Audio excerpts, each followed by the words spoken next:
The camera never lies. That's what they say, anyway.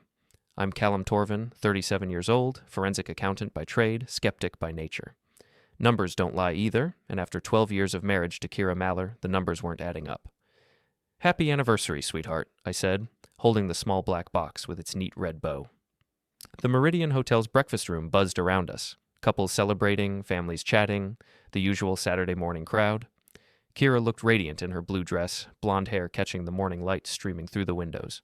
She opened the box with delicate fingers, those same hands that had signed our marriage certificate 12 years ago. Inside sat a compact dashcam, sleek and modern.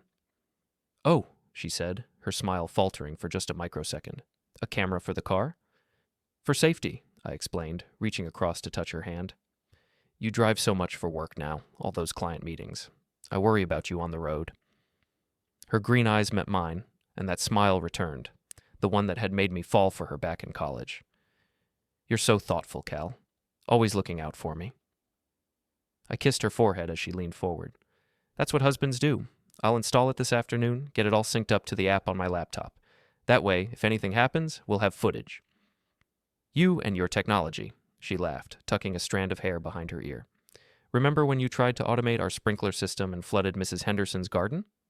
We both chuckled at the memory. Kiera's laugh was musical, genuine, or at least it seemed that way. These days, I wasn't sure what was genuine anymore. The waiter refilled our coffee cups. Steam rose from the dark liquid, carrying that rich aroma that usually comforted me. Today, it smelled bitter. "So, what's your schedule like this week?" I asked, pulling out my phone to check my calendar. "Ethan's got that science fair Thursday, and I promised I'd help him with his volcano project." "Busy as always," Kiera said, stirring cream into her coffee. "Tuesday I'm meeting with the Henderson account, the real estate merger. Thursday's the Morrison deposition. And Friday." She paused, tapping her manicured nails against the ceramic cup. "Friday I'm having dinner with Monica. Sister time, you know how it is."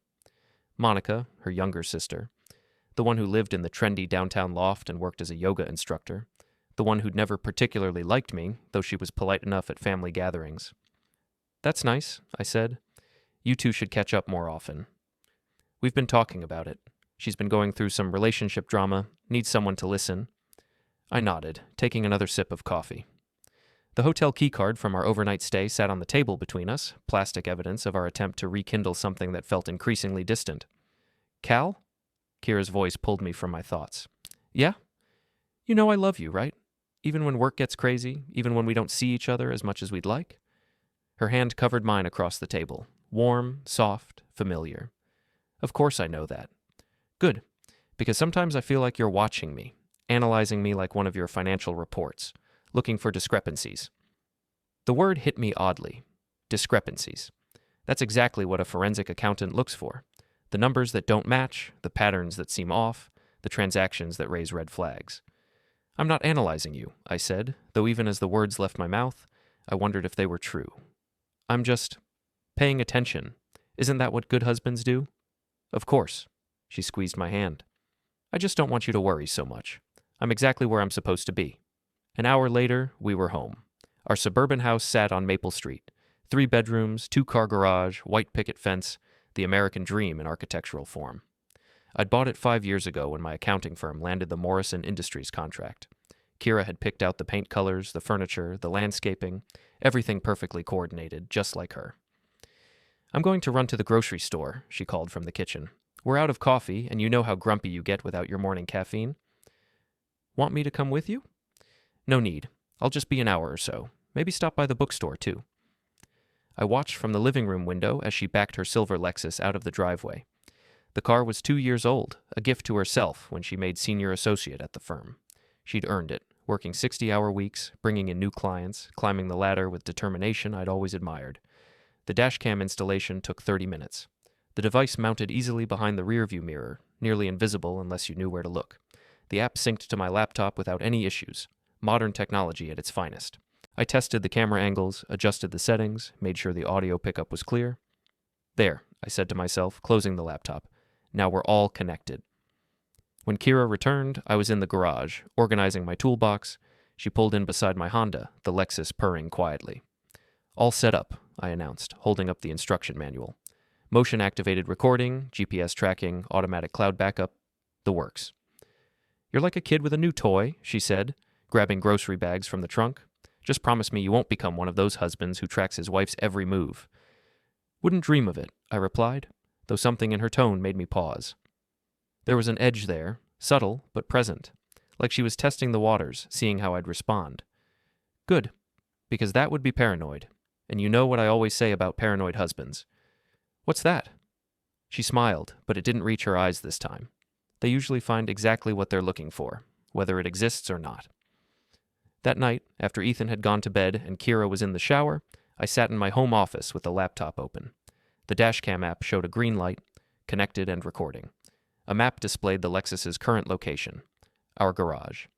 Earlier routes appeared as thin blue lines on the street grid. Grocery store, bookstore, home. Simple, logical, exactly what she'd said. I closed the laptop and rubbed my eyes. Maybe Kiera was right. Maybe I was being paranoid. 12 years of marriage, one beautiful son, a comfortable life in a good neighborhood. What more could a man want?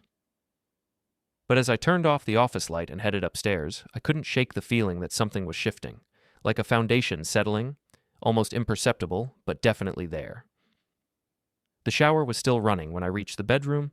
Steam escaped from under the bathroom door, carrying the scent of Kiera's lavender body wash. I sat on the edge of our bed and listened to the water against tile, the same sound I'd heard thousands of times before. Through the window, I could see the Lexus in the garage, its silver paint gleaming under the fluorescent lights. The Dashcam was there too, invisible and patient, ready to record whatever came next. I had no idea that in 3 days, everything would change. Tuesday morning arrived with the usual routine. Kiera left for work at 7:30, coffee travel mug in hand, briefcase over her shoulder. She looked professional in her navy suit, every inch the successful attorney she'd worked so hard to become.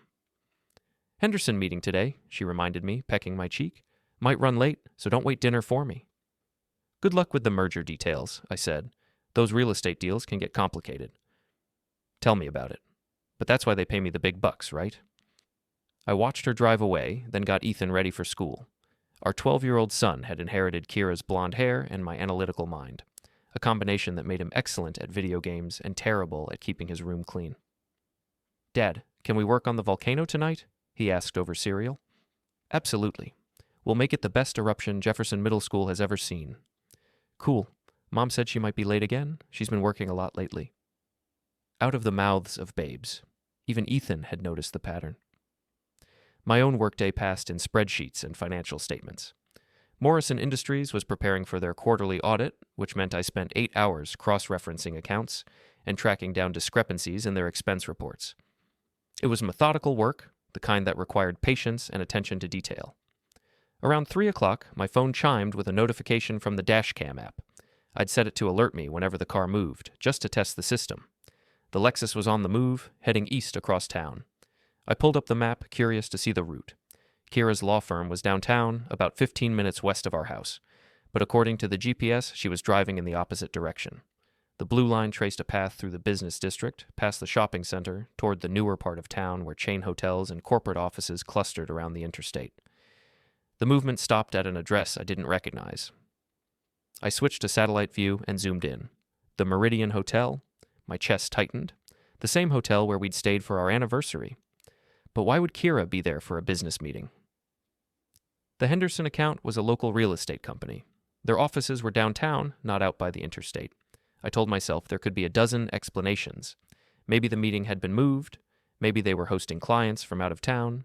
Maybe Henderson had booked a conference room at the hotel. But the feeling in my stomach suggested otherwise. I tried to focus on my work, but the numbers on the screen blurred together.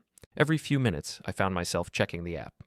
The Lexus remained stationary at the Meridian Hotel for 2 hours and 17 minutes. Then it moved again, heading back toward downtown. By the time I got home at 6, Kiera's car was already in the garage. She was in the kitchen, still wearing her navy suit, preparing a salad for dinner. "Hey," she called when she heard me come in.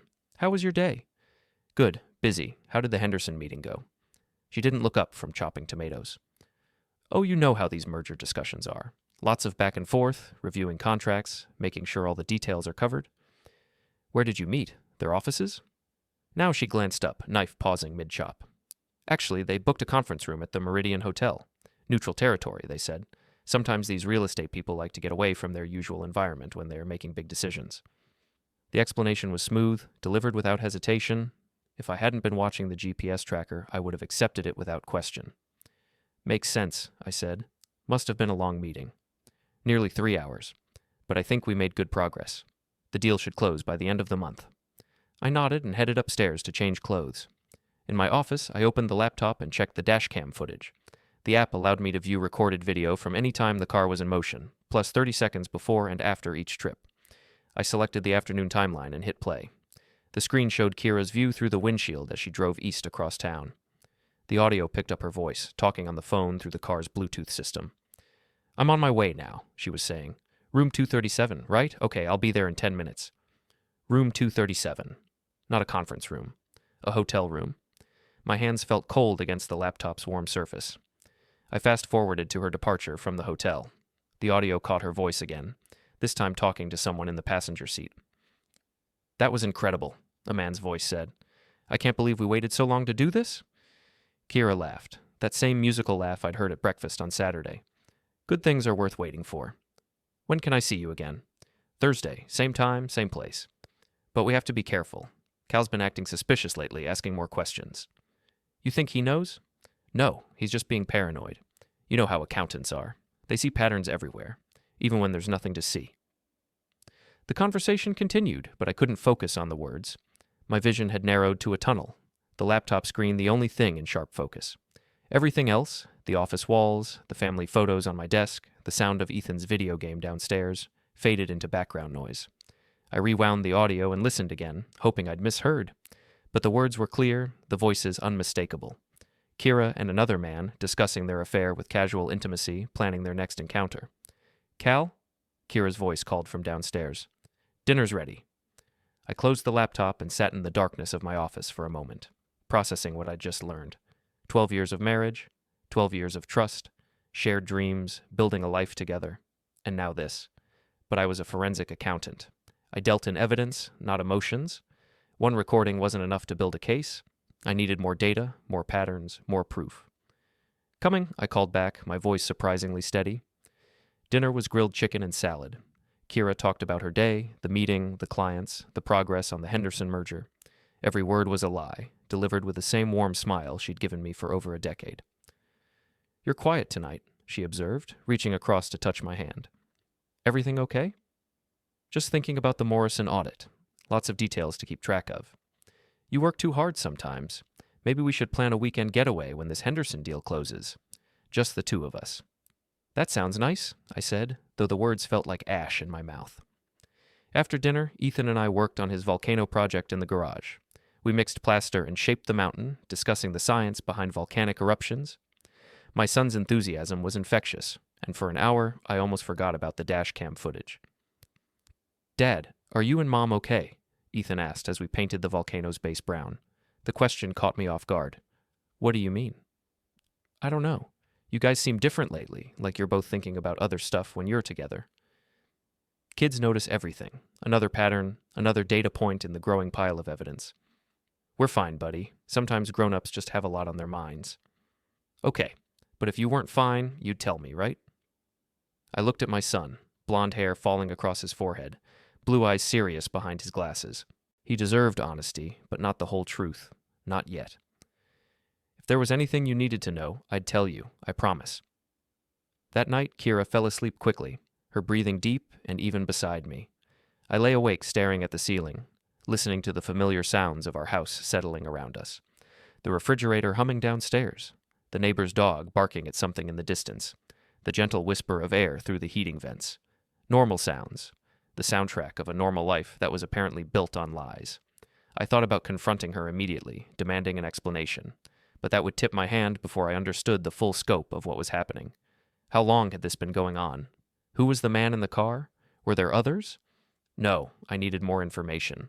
I needed to approach this like any other investigation, methodically, thoroughly, building an airtight case before making any moves. Thursday was 2 days away. Same time, same place, she'd said. I would be ready. Wednesday passed in a haze of forced normalcy. I went through the motions of my routine, work, dinner, helping Ethan with homework, while my mind churned through possibilities. Every interaction with Kiera felt like performance art, both of us playing roles we'd perfected over 12 years. She seemed relaxed, cheerful even. At breakfast, she hummed while making coffee. At dinner, she asked detailed questions about my day, listening with apparent interest as I described the Morrison audit challenges. "You're so good at what you do," she said, reaching across to squeeze my hand. "Finding all those hidden patterns, uncovering the truth behind the numbers. I've always admired that about you." The irony was almost painful. Thursday morning, she dressed with particular care. A black dress I'd bought her for Christmas, the one that hugged her curves in all the right places. She spent extra time on her makeup, choosing the red lipstick she usually saved for special occasions.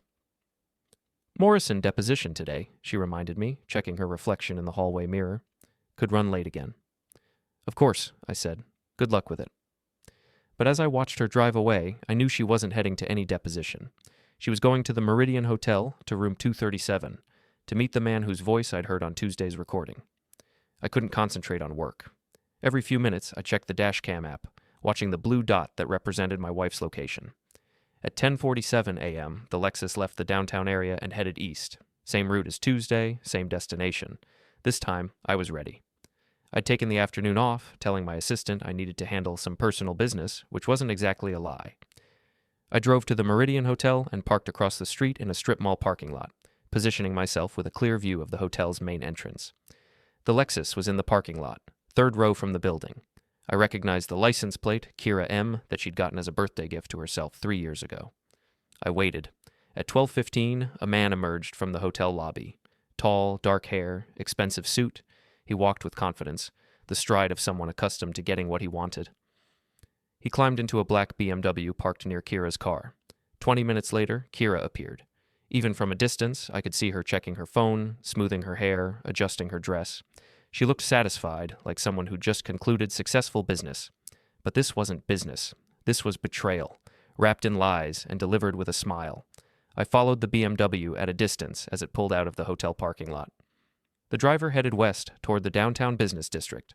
He parked in front of a glass office building I recognized, the same building that housed Kiera's law firm. The pieces clicked into place with the mechanical precision of a well-oiled machine. This wasn't some random affair with a stranger. Kiera was involved with someone from work, someone who had access to her schedule, someone who could coordinate these meetings without raising suspicion. I pulled into a nearby parking garage and used my phone to research the building's directory. Morrison, Hayes, and Associates occupied the 15th floor, the same firm where Kiera worked, the same firm where she'd been climbing the ladder with such determination.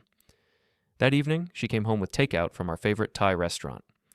"Thought I'd save us both some cooking," she said, unpacking containers of pad thai and green curry. The deposition ran longer than expected, and I'm exhausted. "How did it go?"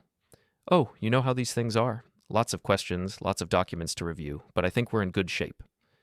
I watched her serve the food, noting how she avoided direct eye contact. Another pattern. When people lie, they often look away, focusing on tasks or objects instead of the person they're deceiving. "Anyone I know involved in the case?" I asked casually. "Just the usual suspects. Hayes was there, of course. He's been handling most of the Morrison account personally." "Hayes? I filed the name away for future investigation." "He's your boss, right?" "Senior partner, yeah. Really brilliant attorney. I've learned so much working with him." I bet she had. After dinner, while Kiera helped Ethan with his math homework, I retreated to my office and opened the laptop. The Dashcam had captured her entire day, including the audio from her drive home. I selected the evening timeline and listened through earbuds. "That was amazing," the man's voice said. Same voice from Tuesday. "I can't get enough of you." Kiera responded. "You're pretty incredible yourself. I've been thinking about what we discussed, about taking this to the next level. Hayes, we've talked about this. We have to be patient. These things take time." "Hayes." So my guess had been correct. I know. But watching you go home to him every night, pretending to be the perfect wife, it's driving me crazy." "It won't be forever. Once the partnership decision is made, once I'm in a stronger position, we can start making plans." Partnership decision. The pieces were falling into place with devastating clarity. This wasn't just an affair. This was career advancement through intimate manipulation. Kiera was sleeping her way to the top, using Hayes' influence to secure her future at the firm. "What about your husband? You said he's been asking questions." "Cal's harmless. He sees the world in spreadsheets and financial reports. As long as the numbers add up, he's happy, and I'm very good at making the numbers add up." Her laugh was different in this recording, colder, more calculating. This wasn't the woman I'd married. Or maybe it was, and I'd just been too blind to see it. Still, we should be careful. Maybe we should cool things down for a week or two. No, Kiera said quickly. I need this. I need you. Besides, he installed some kind of camera in my car, but he thinks it's for safety. He has no idea it records audio. My entire body went cold. She knew about the Dashcam. She knew, and she was still conducting her affairs in the car, still having these conversations where I could hear them. The level of arrogance was staggering. A camera? Should I be worried? Please, Cal couldn't catch a cheating spouse if she left a trail of breadcrumbs. He's too trusting, too naive. He actually thinks I married him for love. Didn't you? I married him for stability. A nice house, a steady income, someone who would never question my choices. Love is what I have with you. The words hit me like physical blows. 12 years of marriage, reduced to a financial transaction. I'd been a means to an end, a stepping stone in her career plan.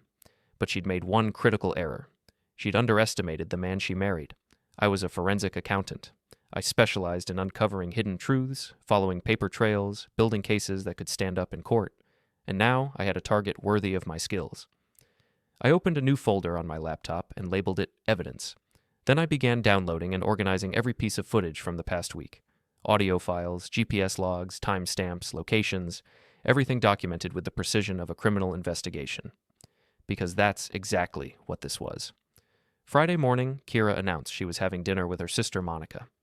Girl time, she said, applying that red lipstick again. We're going to that new place downtown, the one with the rooftop bar. Sounds fun. Tell Monica I said hello. I will. Don't wait up. You know how we get when we start talking. I kissed her goodbye, tasting the waxy residue of lipstick. Have a good time. But I knew she wasn't meeting Monica. The pattern was too clear now. Tuesday, Thursday, Friday. 3 days a week, same lies, same destination. The only question was whether Friday involved Hayes or someone else entirely. I didn't have to wait long to find out. The Dashcam app showed the Lexus heading east at 6:30 p.m. Same route, same hotel, but this time when I reviewed the audio, I heard a different voice. You look beautiful tonight, the new man said as Kiera got into the car. Thank you. You're not so bad yourself, Pastor Ravel. Pastor Ravel? The name hit me like a sledgehammer. Holden Ravel was the minister at St. Mark's Episcopal, the church where Kiera and I had been married, the same church where we'd been attending marriage counseling for the past 2 months, trying to work through what Kiera had described as communication issues. The same church where, just last Sunday, Pastor Ravel had spoken about the sanctity of marriage and the importance of fidelity. I can't believe we're doing this, he said as Kiera drove toward the hotel. If anyone finds out, no one's going to find out. Cal thinks I'm with my sister, and your wife thinks you're visiting parishioners. We're perfectly safe. Still, I feel guilty. About the counseling sessions, about lying to your husband's face every week. Don't feel guilty. Feel grateful. How many men get to have a woman like me? You're right. I've never done anything like this before. I know. That's what makes it exciting. 3 men. 3 different days of the week. My wife was conducting a carefully orchestrated schedule of adultery, using our marriage counseling sessions as cover for an affair with our pastor. The scope of the betrayal was breathtaking. This wasn't a moment of weakness or a single lapse in judgment. This was systematic, planned, executed with the precision of a military operation. But if Kiera could plan, so could I. I spent Friday night organizing evidence, building timelines, cross-referencing locations and dates. By midnight, I had a comprehensive dossier that would make any prosecutor proud. 3 affairs, 3 different men, all in positions of power or influence. Hayes, her boss, who could advance her career. Ravel, our pastor, who provided emotional cover through the counseling sessions. And based on the Tuesday recordings, there was a 3rd man whose identity I hadn't yet confirmed. But I would, because I was very good at my job. And now, my job was destroying the woman who had destroyed our marriage. Saturday morning brought the kind of suburban normalcy that felt increasingly surreal. Ethan's soccer game at 10 a.m., grocery shopping afterward, yard work in the afternoon. Kiera played the role of supportive mother and wife with Oscar-worthy performance. She cheered enthusiastically when Ethan scored a goal, chatted pleasantly with other parents about school fundraisers and weekend plans. To any observer, we looked like the perfect family. But I was watching her differently now. Every smile seemed calculated, every laugh rehearsed. When she touched my arm during conversations, I wondered if she was thinking about Hayes's hands, or Pastor Ravel's, or the mysterious 3rd man whose identity still eluded me. Great game today, I said to Ethan as we loaded his equipment into the Lexus. Thanks, Dad. Did you see that goal in the second half? Coach says if I keep improving, I might make the travel team next year. That's fantastic, buddy. We'll have to practice more in the backyard. Kiera drove us home, chatting about dinner plans and Ethan's upcoming science fair. The Dashcam captured it all. The perfect family outing, complete with authentic-sounding conversation and genuine affection for our son. But I knew the device was also recording her lies, storing them in digital files that would eventually become evidence in divorce proceedings. That evening, after Ethan went to bed, I retreated to my office and continued building my case. I'd started a spreadsheet tracking Kiera's movements, cross-referencing her stated plans with GPS data from the Dashcam. The pattern was becoming clearer with each entry. Mondays and Wednesdays, she went where she said she was going. Client meetings, court appearances, legitimate business. But Tuesdays, Thursdays, and Fridays were different. Those days belonged to her other life. I pulled up Tuesday's recordings again, focusing on the voice I hadn't yet identified. The man sounded younger than Hayes, more casual in his speech patterns. He called Kiera babe and made references to the old days and college memories. College. That opened up new possibilities. I spent an hour researching Kiera's university alumni network, cross-referencing names with her social media connections. Most of her college friends had scattered across the country after graduation, but a few remained in the area. One name caught my attention: Jared Solis. According to LinkedIn, he worked at Morrison, Hayes & Associates as a junior partner. His profile photo showed a handsome man in his mid-30s with dark hair and an easy smile. The same building where Kiera worked, the same firm where Hayes was a senior partner. I dug deeper, finding Jared's social media profiles. His Instagram showed a lifestyle of expensive restaurants, weekend trips, and professional networking events. In several photos, he was accompanied by an attractive brunette tagged as his wife, Rebecca. But in one photo from last month, a firm holiday party, I spotted Kiera in the background. She was laughing at something Jared was saying, standing closer to him than professional courtesy would suggest. Another piece of the puzzle clicked into place. Sunday arrived with its usual rhythms: church at 10 a.m., brunch afterward, lazy afternoon reading the paper. But this Sunday felt different, charged with undercurrents I was only beginning to understand. Pastor Ravel delivered a sermon about forgiveness and redemption. He spoke passionately about second chances, about the power of grace to heal broken relationships. His eyes found mine several times during the service, and I wondered if he was thinking about the counseling sessions, about the trust I'd placed in him, the trust he'd shattered every Friday night at the Meridian Hotel. Beautiful sermon today, Kiera said afterward, shaking the pastor's hand at the church entrance. Your words about forgiveness really resonated with me. Thank you, Kiera. I'm glad you found it meaningful. I'll see you both at our session Wednesday? Of course, I replied. We're committed to working through our issues. The irony was almost unbearable. We were paying this man to help save our marriage while he was actively destroying it. During the drive home, Kiera seemed unusually talkative. I've been thinking about what Pastor Ravel said today, about giving people second chances, being willing to forgive past mistakes. What kind of mistakes? I asked, keeping my voice neutral. Oh, the little things that build up over time, communication problems, taking each other for granted, the stuff we've been discussing in counseling. Right, the communication problems. She reached over and squeezed my hand. I want you to know that I'm committed to making this work, Cal. Our marriage means everything to me. The words should have been comforting. Instead, they felt like another layer of deception, another performance in her elaborate charade. That afternoon, while Kiera worked in the garden and Ethan played video games, I made a decision. Passive surveillance wasn't enough anymore. I needed to take a more active role in uncovering the truth.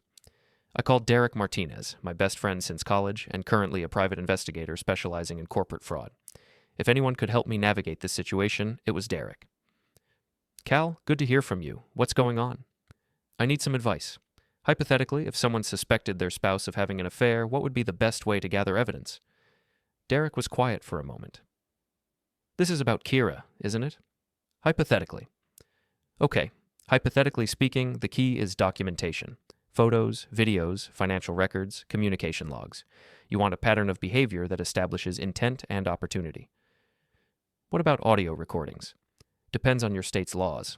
Some places require two-party consent, others allow single-party recording. But if you're recording in your own vehicle, with your own equipment, you're probably in the clear legally. Good to know, hypothetically. Cal, listen to me. If this is real, if Kiera is actually cheating, you need to be smart about how you handle it. Don't confront her until you have everything documented. And whatever you do, don't let emotions drive your decisions. Approach it like a business problem. Like a forensic audit. Exactly. Follow the evidence, build the case, then execute your plan. And when you're ready to move, make sure you have legal representation, someone who specializes in divorce law and understands complex financial situations. Any recommendations? Maya Chen at Chen & Associates. She's ruthless when it comes to protecting her clients' interests. If you need someone to go to war for you, she's your best bet. After hanging up, I felt a strange sense of calm. This was familiar territory. Investigation, evidence gathering, building a case. I was good at this kind of work. It's what I did for a living. The only difference was that this time, the target was my wife. Monday passed without incident. Kiera went to work, attended legitimate meetings, came home at a reasonable hour. We had dinner as a family, helped Ethan with homework, watched a movie together. For a few hours, I could almost pretend everything was normal. But Tuesday was coming, and with it, another opportunity to gather evidence. This time, I was going to be more than a passive observer. I'd already arranged to take Tuesday afternoon off, telling my assistant I had a dentist appointment. Instead, I would be conducting surveillance, following my wife to her rendezvous, documenting everything with the thoroughness of a professional investigation. Because that's exactly what this had become. As I lay in bed Monday night, listening to Kiera's steady breathing beside me, I thought about the man I'd been a week ago. Trusting, naive, content with surface appearances. That man was gone, replaced by someone harder, more calculating. Someone who understood that love wasn't enough to protect you from betrayal. Someone who was about to fight back. Tuesday morning, I kissed Kiera goodbye and wished her luck with her client meetings. She looked beautiful in her burgundy dress, professional and confident, the perfect image of a successful attorney heading off to build her career. But I knew where she was really going. After dropping Ethan at school, I returned home and transformed my office into what Derek had called a war room.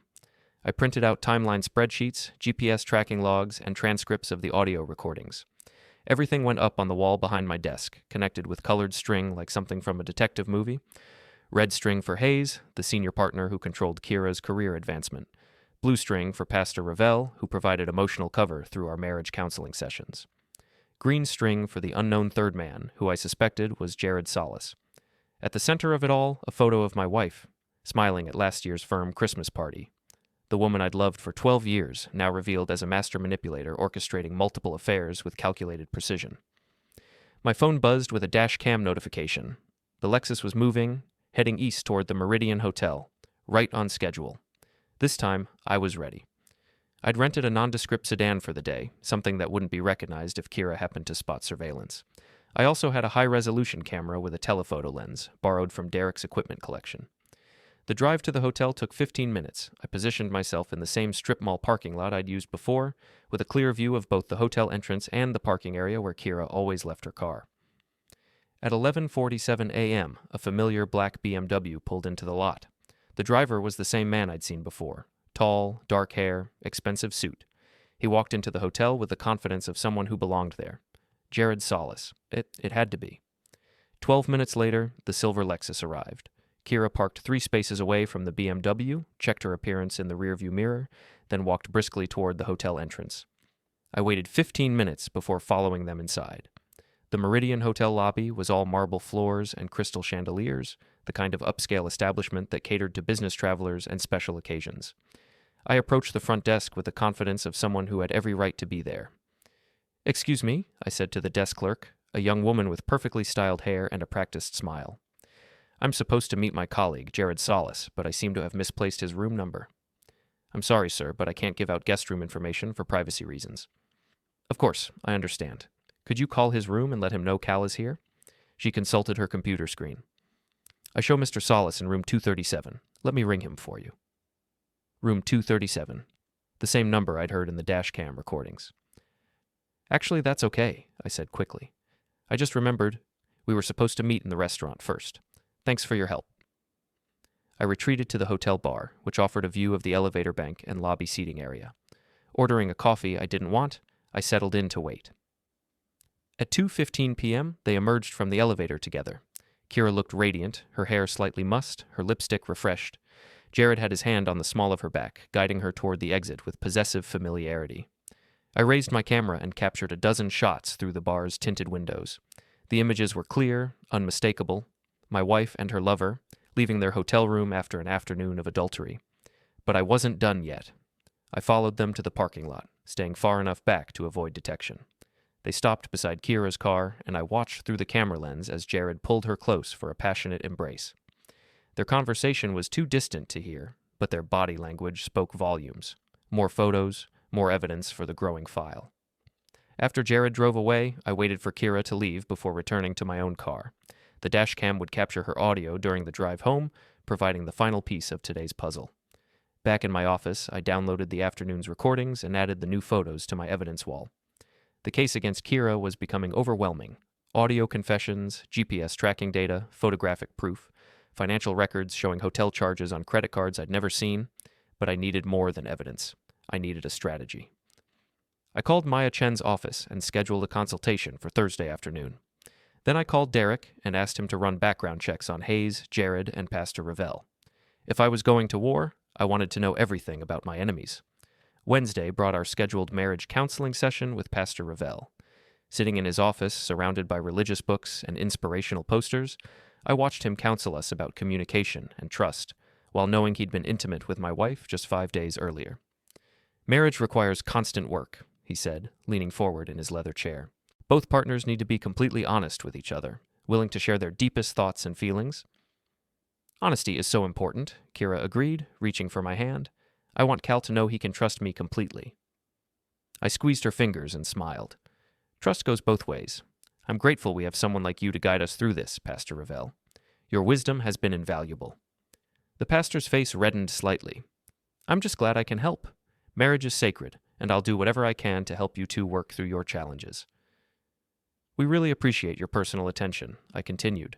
Not every pastor would be willing to invest so much time in a single couple. Well, some situations require special consideration. Indeed they do.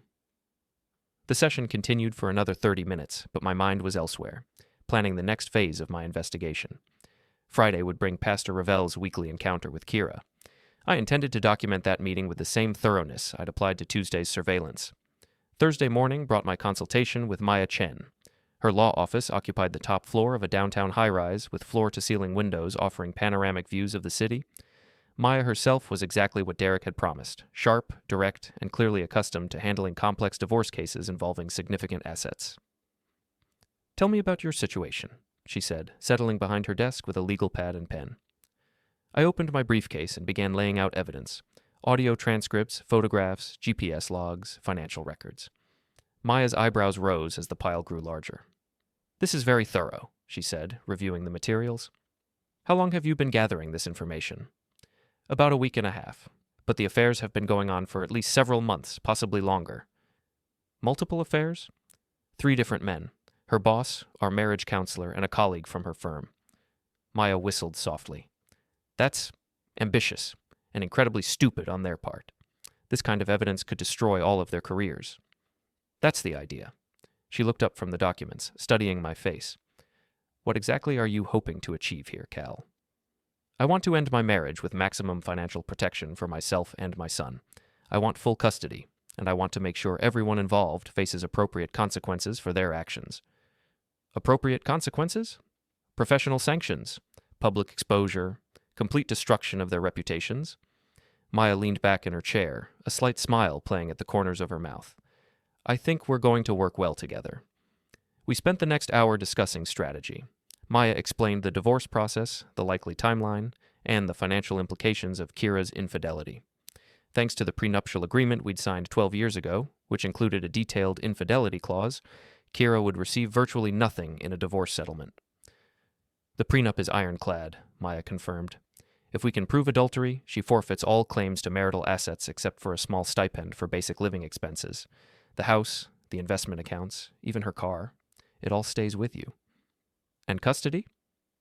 With this level of documented deception and moral turpitude, you'll get primary custody easily. The court doesn't look favorably on parents who conduct multiple affairs while lying to their spouse and child. What about the men involved? That's where things get interesting. Hayes could face professional sanctions from the State Bar Association for harassment and abuse of power. Pastor Ravel could lose his position with the church. And Jared, well, his wife might have some interesting things to say about his extracurricular activities. How long before we can file? I'd like to see a bit more evidence, just to be absolutely certain we have an airtight case. Can you give me another week or two? I can give you whatever you need. Friday arrived with the familiar routine. Kiera dressed carefully, applied her red lipstick, and announced her plans to have dinner with Monica. Sister bonding time, she said, kissing my cheek. Don't wait up. Have fun. Tell Monica I said hello. But instead of heading to a restaurant, the Lexus drove straight to the Meridian Hotel. Same parking spot, same routine. At 7:30 p.m., Pastor Ravel's silver Honda pulled up beside her car. This time, I was positioned inside the hotel lobby, disguised behind a newspaper and reading glasses. I watched them meet at the elevator bank, noted the way Ravel's hand lingered on Kiera's waist as they waited for the doors to open. More photos, more evidence, more nails in the coffin of my marriage. But as I sat in that hotel lobby, watching my wife disappear into an elevator with our marriage counselor, I felt something shift inside me. The analytical detachment I'd maintained for the past week was giving way to something harder, more focused. This wasn't just about gathering evidence anymore. This was about justice, and I was very good at delivering justice. The weekend passed in a blur of family activities and forced normalcy. Soccer games, grocery shopping, yard work, all the suburban rituals that had defined our life together. But beneath the surface, I was planning the systematic destruction of everyone who had betrayed me. Derek's background checks had arrived Friday night, delivered in a manila envelope that felt heavy with possibilities. The information was comprehensive and damning. Hayes Rellan, senior partner at Morrison, Hayes & Associates, was married to a prominent city councilwoman named Patricia. He had 2 teenage daughters and a reputation for ethical legal practice. The Bar Association had never received a single complaint about his conduct. That was about to change? Jared Solis was married to Rebecca, a pediatric nurse at Children's Hospital. They'd been married for 8 years, owned a house in the suburbs, and were actively trying to start a family. Rebecca's social media was full of posts about fertility treatments and baby preparations. She deserved to know what kind of man she'd married. Pastor Holden Ravel had led St. Mark's Episcopal for 15 years. He was married to Sarah, an elementary school teacher, and they had 3 young children. His congregation trusted him with their deepest secrets, their spiritual guidance, their marriage counseling. The irony was breathtaking. Monday morning, I began executing my plan. Step 1 involved a call to Patricia Rellan's city council office. I identified myself as a concerned citizen with information about potential ethical violations involving her husband. I'd prefer to discuss this in person, I told her assistant. It's a sensitive matter that requires discretion. We scheduled a meeting for Wednesday afternoon. Step 2 was more delicate. I created an anonymous email account and sent Rebecca Solis a message with a single line. Your husband is having an affair. Check the Meridian Hotel, Tuesday afternoons, room 237. No photos, no audio files, nothing that could be traced back to me. Just enough information to plant seeds of suspicion in a wife who was probably already noticing changes in her husband's behavior. Step 3 would wait until I had more evidence. Pastor Ravel's downfall required careful orchestration. Tuesday arrived with its familiar rhythms. Kiera left for work at her usual time, dressed in a navy suit that I'd complimented over breakfast. She seemed relaxed, confident, completely unaware that her world was about to collapse. I took the day off and positioned myself in the Meridian Hotel parking lot by 11:30 a.m. The black BMW arrived at 11:45, followed by the silver Lexus at 11:58. Perfect timing, as always. But today was different. Today, I wasn't alone. At 12:15, a red Honda Civic pulled into the parking lot. The driver was a brunette woman in scrubs, Rebecca Solis, based on the photos from Derek's report. She sat in her car for several minutes, checking her phone, clearly working up the courage for what came next. I watched through my telephoto lens as she walked into the hotel lobby. 20 minutes later, she emerged with a hotel security guard and a manager in a business suit. They headed straight for the elevator bank. My phone buzzed with a Dashcam notification. I opened the app and listened to live audio from Kiera's car. "What do you mean your wife is here?" Kiera's voice was sharp, panicked. "I don't know how she found out," Jared replied. "She just called the room, said she was coming up. We have to get out of here, now.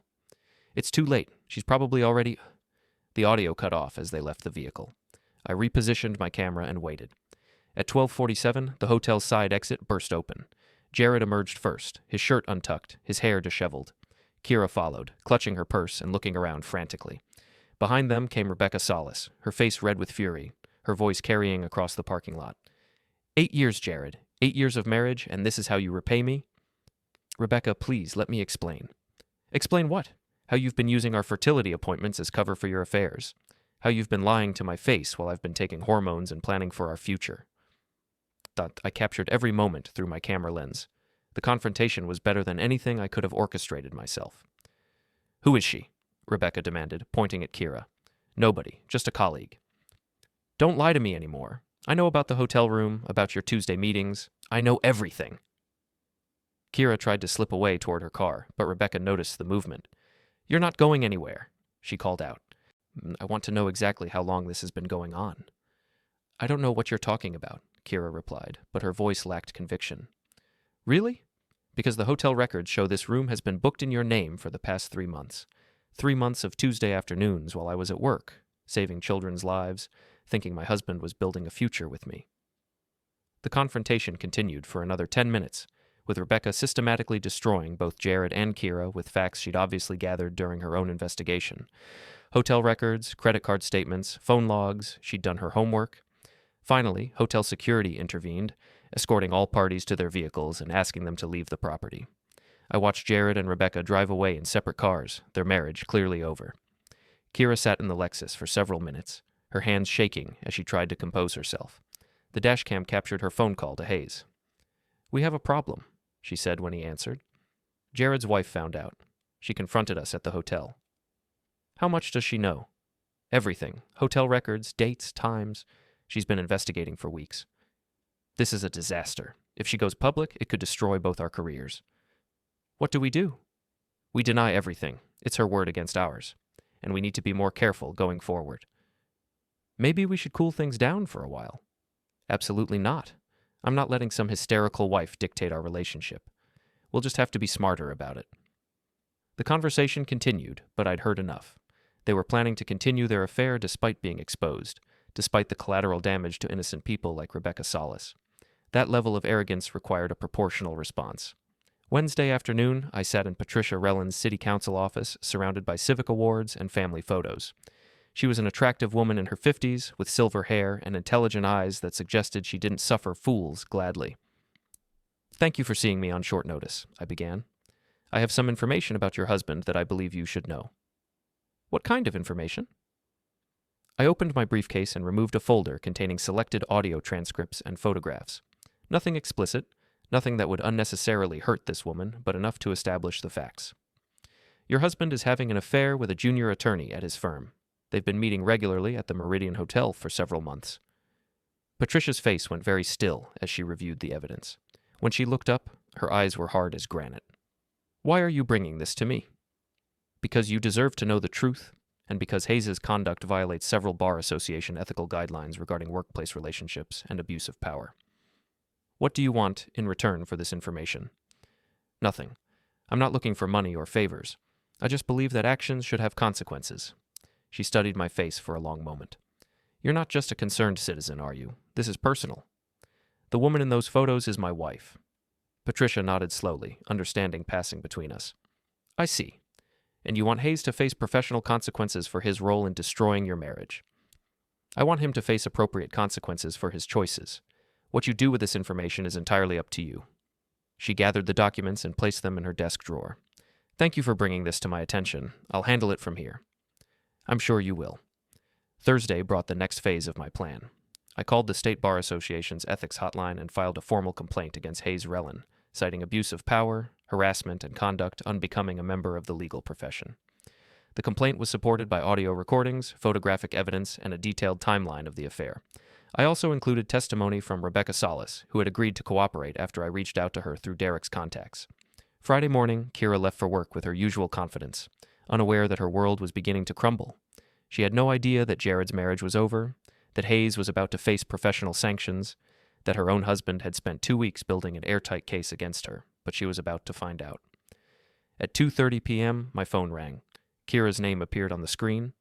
Cal, something terrible has happened, she said, her voice shaking. Hayes has been suspended from the firm. The Bar Association is investigating him for ethics violations. That's awful. What kind of violations? I don't know all the details, but there are rumors about inappropriate relationships with female attorneys. His wife is filing for divorce. How does this affect you? I don't know. If the firm is under investigation, it could impact everyone's career. I might need to start looking for other opportunities. I'm sure everything will work out, I said. You're a talented attorney. Any firm would be lucky to have you. Thanks. I can't believe this is happening. Hayes seemed like such an ethical person. The irony was lost on her, but not on me. Sometimes people aren't who they appear to be, I said. Sometimes they're capable of things we never imagined. You're right. I guess you never really know someone, do you? No, I agreed. You never really know. That evening, Kiera came home early, looking shaken and distracted. She went through the motions of dinner and family time, but her mind was clearly elsewhere. After Ethan went to bed, she poured herself a large glass of wine and sat on the couch, staring at nothing. Rough day? I asked, settling beside her. The worst. Everything I've worked for, everything I've built at the firm, it could all disappear because of Hayes' stupidity. What exactly did he do? I can't talk about it. Legal privilege, you understand. But let's just say his personal choices have put the entire firm at risk. That's terrible. I'm sorry you're caught up in his mess. She leaned against my shoulder, and for a moment, I almost felt sorry for her. Almost. Cal, can I ask you something? Of course. If you ever found out I'd done something terrible, something that hurt you deeply, would you be able to forgive me? The question hung in the air between us, loaded with implications she couldn't begin to understand. I don't know, I said honestly. I suppose it would depend on what you'd done and whether you were truly sorry for it. But you love me, right? Despite all our problems, despite the counseling, you still love me? I looked down at her blonde hair, at the woman I'd married 12 years ago, the mother of my son, the person who had systematically betrayed everything we'd built together. I love the woman I married, I said carefully. The question is whether that woman still exists. She was quiet for a long time after that, and I wondered if some part of her understood that her time was running out. Because it was. The evidence was gathered, the strategy was in place, and the first dominoes had already begun to fall. All that remained was the final confrontation. And I intended to make it memorable. Monday morning arrived with the kind of crisp autumn air that usually energized me. But today felt different, charged with anticipation, like the moments before a thunderstorm breaks. Kiera was unusually quiet over breakfast, picking at her toast while scrolling through news articles on her phone. The legal community was buzzing about Hayes' suspension, and speculation about the ethics investigation was spreading through social media. Any word from the firm about how they're handling the Hayes situation? I asked, refilling my coffee cup. Emergency partners meeting this morning. They're trying to figure out damage control. Will this affect your partnership track? She looked up from her phone, and I saw something new in her eyes. Uncertainty. Maybe even fear. I don't know. Hayes was my biggest advocate. Without his support, I'm sure your work will speak for itself. Maybe, but law firms are all about reputation and client confidence. If Hayes' scandal reflects poorly on the whole practice. She trailed off, but I could fill in the blanks. Her carefully orchestrated career advancement was crumbling along with Hayes' reputation. After Kiera left for work, I spent the morning making final preparations. Maya Chen had scheduled our divorce filing for Wednesday, giving me 2 more days to gather any additional evidence. I also had one more card to play in the Pastor Ravel situation. St. Mark's Episcopal had a board of trustees that oversaw church operations and pastoral conduct. I'd researched the board members through public records and identified the chairwoman, Margaret Thornton, a retired judge with a reputation for moral rectitude. I called her office and requested a private meeting to discuss concerns about pastoral conduct. She agreed to see me Tuesday afternoon. That evening, Kiera came home looking defeated. The partners' meeting had apparently gone poorly, with several clients already expressing concerns about the firm's reputation. They're conducting an internal review of all Hayes' cases, she said, pouring herself another large glass of wine. Looking for any irregularities, any signs of improper conduct. That sounds thorough. It's humiliating. 20 attorneys having their work scrutinized because one man couldn't keep his personal life separate from his professional responsibilities. The irony was so thick I could taste it. What about your cases? Will they be affected? I don't think so. Most of my work has been independent of Hayes' direct supervision. But I knew better. The Dashcam recordings clearly showed Hayes discussing specific cases with Kiera during their hotel encounters, mixing business with pleasure in ways that would horrify the Bar Association. Tuesday afternoon found me in Margaret Thornton's office, a book-lined study that reflected her decades in the legal profession. She was a small woman with steel gray hair and penetrating eyes that had probably intimidated countless defendants. Thank you for seeing me, I began. I have some concerns about Pastor Ravel that I believe the board should investigate. What kind of concerns? I opened my briefcase and removed a carefully curated selection of evidence. Audio transcripts with identifying details redacted, photographs that showed inappropriate intimacy without being explicit, hotel records that established a pattern of deception. Pastor Ravel has been conducting an affair with a married parishioner, I said. Someone he's been counseling as part of his pastoral duties.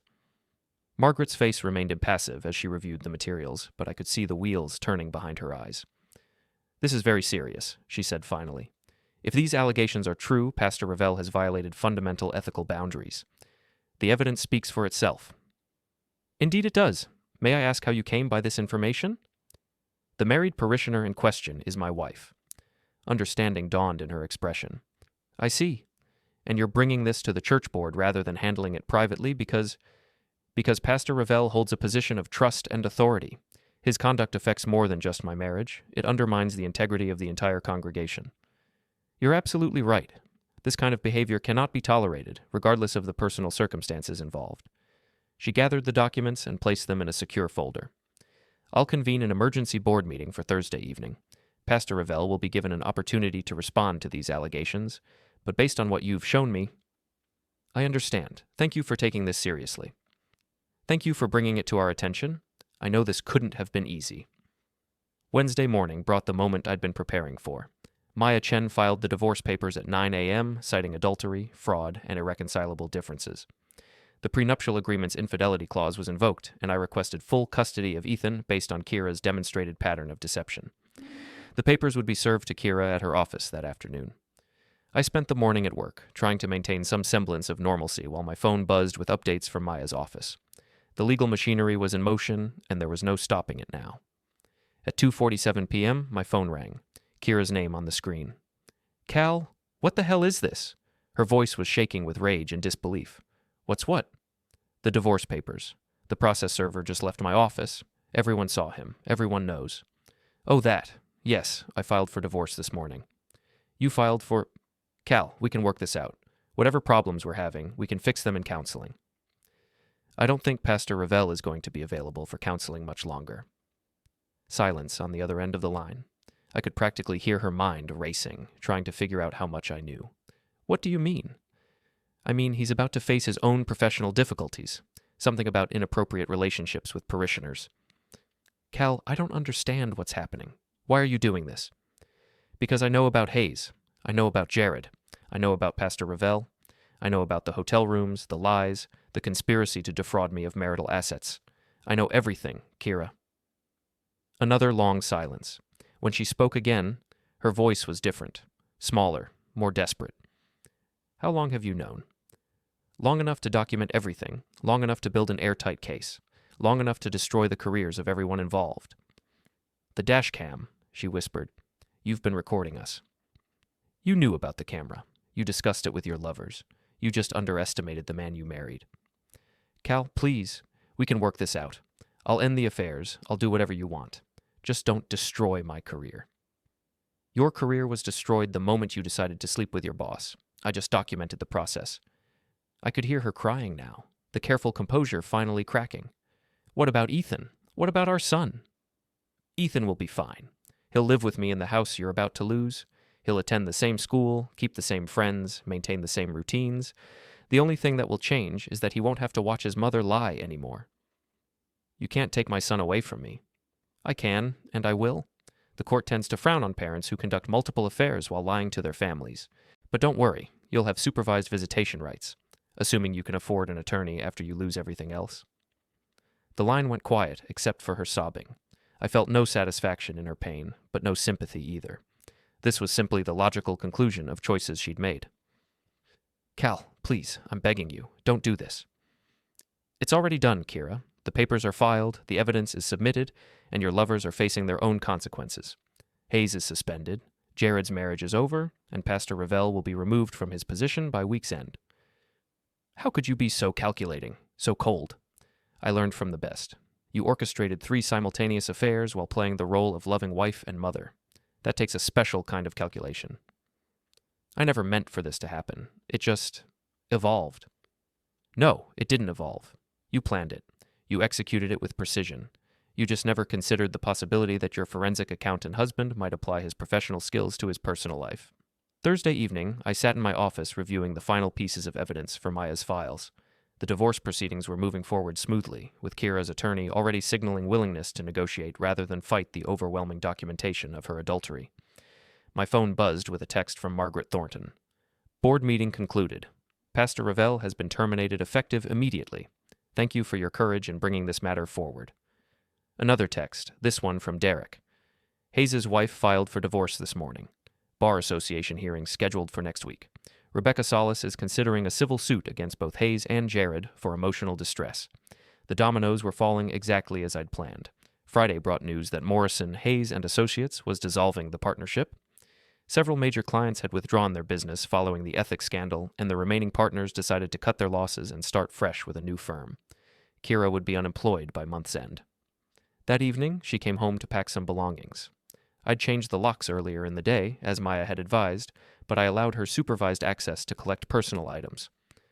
I'll be staying at Monica's, she said, avoiding eye contact as she filled suitcases with clothes and toiletries. That's probably wise. The hotel might get expensive. She flinched at the reference, but said nothing. Ethan watched from his bedroom doorway as his mother packed, confusion and hurt written across his young face. I'd explained that Mommy and Daddy were having some problems and would be living separately for a while, but the full truth would have to wait until he was older. Will I still see you? He asked Kiera. Of course, sweetheart. This is just temporary, until Daddy and I work things out. But we both knew it wasn't temporary. The prenuptial agreement was ironclad, the evidence was overwhelming, and her career was in ruins. There would be no working things out. I'll call you tomorrow, she promised Ethan, kissing his forehead. Then she turned to me. This isn't over, Cal. I'll fight for my son, for my marriage, for everything you're trying to take away. You're welcome to try, but I'd recommend saving your money for basic living expenses. You're going to need it. She left without another word, dragging her suitcases to Monica's car, which was waiting in the driveway. I watched from the window as they drove away, my wife of 12 years disappearing into the darkness. Ethan came and stood beside me, his small hand slipping into mine. Are you okay, Dad? I looked down at my son, the one good thing to come from my marriage, the one person who had never lied to me, never betrayed me, never treated me as anything less than the most important person in his world. I'm okay, buddy. We're going to be fine. Just the two of us? Just the two of us. He squeezed my hand, and for the first time in weeks, I felt something approaching peace. The war was over, justice had been served, and the truth had finally won. Outside, the dashcam's red light blinked in the empty garage, recording nothing but shadows and silence. The camera never lies, and neither, it turned out, did I.